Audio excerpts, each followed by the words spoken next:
এই দেখো সকালবেলা স্কুল থেকে এসে আবার ঘুমিয়ে পড়েছে, না ঘুমায়নি, জেগে আছে, একটু শুয়েছে, তাই তো বাবা? এই দেখ, স্কুল থেকে এসেছে, এসে একটু রেস্ট নিচ্ছে, তারপরে পড়াশোনা হবে। Hello everyone, welcome to my another blog. আজকে একটা নতুন ব্লগ তোমাদের সামনে শুরু করছি, নতুন একটা দিনে নতুন ব্লগ, বুঝতেই পারছো। তো সকালবেলা মোটামুটি শুরু হয়ে গেছে আমাদের কাজবাজ। এই দেখো, এগুলো হচ্ছে ভিজে জামা কাপড়, টুকটাক ছিল কিছু, তো দড়িতে রাত্রেবেলা মেলে দিয়েছিলাম। আর এই ছোটো ছোটো জামা কাপড়গুলো না আমাকে ছাদে যাওয়া যায় না, মানে আমাকে এই জানলাতেই মেলতে হয়। এটা হচ্ছে খুব বড় সমস্যা, আমার ঘরের কোনো ব্যালকনি নেই। তোমাদেরকে কোনো দিন আমি আমার হোম ট্যুর দেবো, তোমরা যদি চাও তোমার হোম ট্যুর দাও তো অবশ্যই দেবো সেদিন তোমরা বুঝবে যে কেন আমি বললাম যে আমি জানলায় জামা কাপড় মেলি।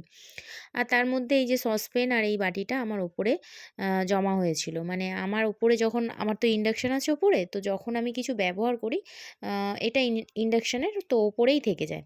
তো সেইগুলোই হচ্ছে আমি একটুখানি ধুয়ে নিলাম। এগুলো হচ্ছে ওপরের বাসন, আর নিচের বাসন তো আলাদা আছেই, তা বলে আলাদা কিছু নয়, সবাই ব্যবহার করি। তারপরে যেটা কাজ, বেসিনে মোটামুটি কাজ হয়ে যাওয়ার পর বেসিনটা পরিষ্কার করে নিলাম। আর সাদা বেসিন না, প্রত্যেক দিন যদি পরিষ্কার না করো বেসিনটা এমন দেখতে লাগবে, মানে মনে হবে যেন বেসিনটা কত বছর পরিষ্কার করা হয়নি। সেই জন্য এখানে আমি স্কচব্রাইট দিয়ে ভালো করে বেসিনটাকে পরিষ্কার করে নিলাম। তারপরে আর কি, তারপরে তো এখনও ব্রাশ করা হয়নি, ব্রাশ ট্রাশ করে নেবো। হ্যাঁ, তার মাঝখানে ঘরটা ঝাড়ু দেওয়া হয়ে গেছে, ঘরটা মোছা হয়ে গেছে, ঠিক আছে, ওইগুলো অফ ক্যামেরায় করেছি। তো এবারে এখানে আমি নিজে ফ্রেশ হব, ব্রাশ করব।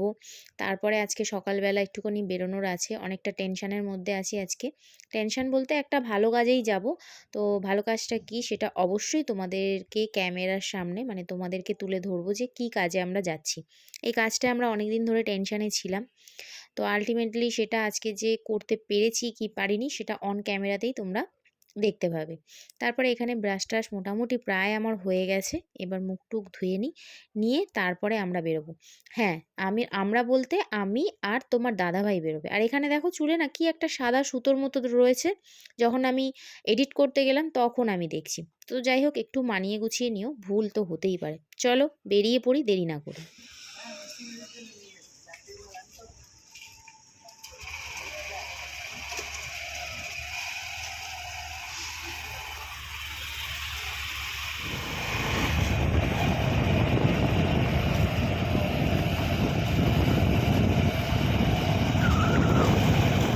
এবার তোমাদেরকে বলি যে আমরা অ্যাকচুয়ালি দুজনে কোথায় এসেছি। এখানে দেখো তোমাদের দাদাভাই এখানে কিন্তু বসে ফর্ম ফিল আপ করছে। আমার মেয়ে পড়তো ক্লাস 5-এ একটা অন্য স্কুলে। তো সেইটা হচ্ছে, তোমরা সবাই জানো প্রাইমারি স্কুল এখন ক্লাস 5 পর্যন্ত হয়েছে, তো 6 থেকে আমাকে অন্য কোথাও ভর্তি করতে হবে।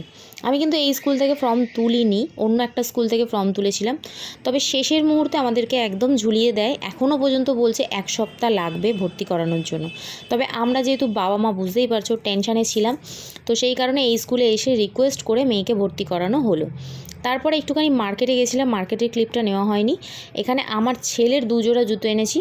তোমরা হয়তো বলবে ছেলের 2 জোড়া মেয়ের 1 জোড়া, এরকম নয়, ছেলের 2 জোড়া জুতোই ছিঁড়ে গেছে, সেই জন্য বাড়ির হাওয়াই চপ্পল আর পড়তে যাওয়ার জন্য কিটো নিয়ে আসা হয়েছে। আর মেয়ের জন্য, মেয়ের আছে তবুও মেয়েকে 1 জোড়া কিটো এনে দেওয়া হলো। তারপরে এখানে ওরা ব্ল্যাঙ্কেটটা গোছাচ্ছে, দুই ভাই বোনে। চলো তোমাদেরকে একটু দেখাই যে কী কী দিয়েছে। স্কুল থেকে দিয়েছে 4টে খাতা, 4টে বই, আর দিয়েছে বুক লিস্ট। এখনও ও অনেকগুলো বই পাবে, আর কয়েকটা বই আমাদেরকে বাইরে থেকে কিনতে হবে, বুঝেছো? তো সেটাই দেখালাম। তুই কী জন্য বেরিয়েছিস? দেখছি। দেখার জন্য? হ্যাঁ। ওই যে নমস্কার দাদা। কি তো ভালো পেঁপে আছে তো বইটা।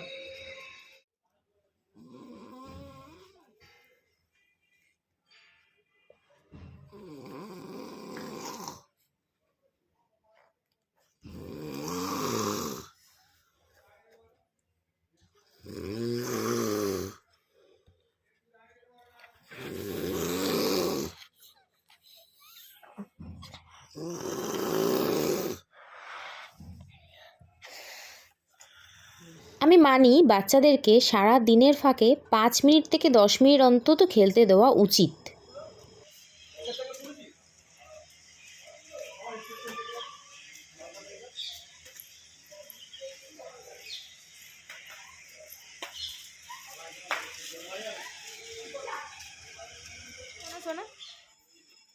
রোজ জানো তো, তোমরা দেখেছো একটু আগে তোমাদেরকে দেখিয়েছি তো কিরকম নাক ডাক ছিল দিনের বেলা, আর রাত্রেবেলা তাহলে কিরকম নাক ডাকে বলো। আর আমাকে কি বলে বলো তো, যে নাকি নাক ডাকে না, ওর নাকি নাক নাকি সবসময় জাম হয়। তোমার কিছু বলার আছে? সবাই কিন্তু শুনেছে তোমার নাক ডাকা। আমি নাক ডাকি না। দেখেছো এখনো পর্যন্ত অন ক্যামেরায় বলছে আমি নাক ডাকি না। তাহলে কি বলবে বলো? রাত্রেবেলা প্রত্যেক দিন রাত্রেবেলা এইরকম ভাবে নাক ডাকে।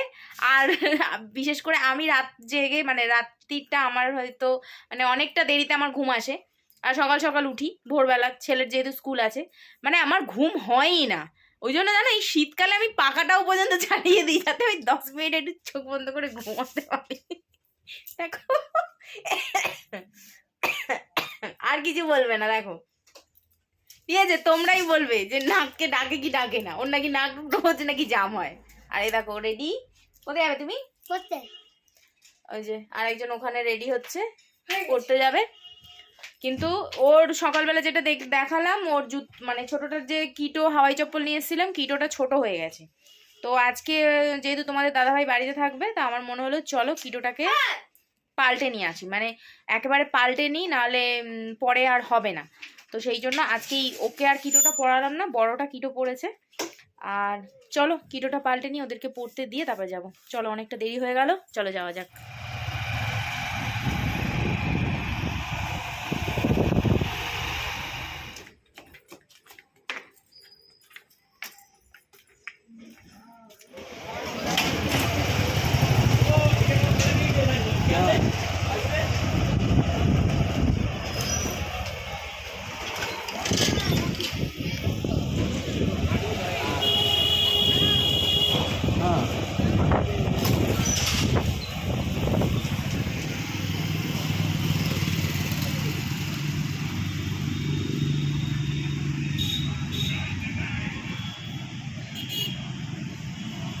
এই যে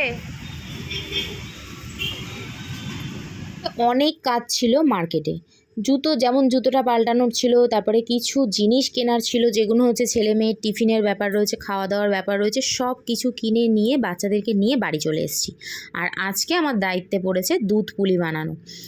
আর এই যে পুলি পিঠে না, এটা কিন্তু আমার শাশুড়িমা খুব ভালো মুড়তে পারেন এরকমটা নয়, উনি সব কিছুই বেশিরভাগটাই মাখামাখি করে ফেলেন, মানে বাইরে থেকে সাদা ভাবটা দেখা যায় না।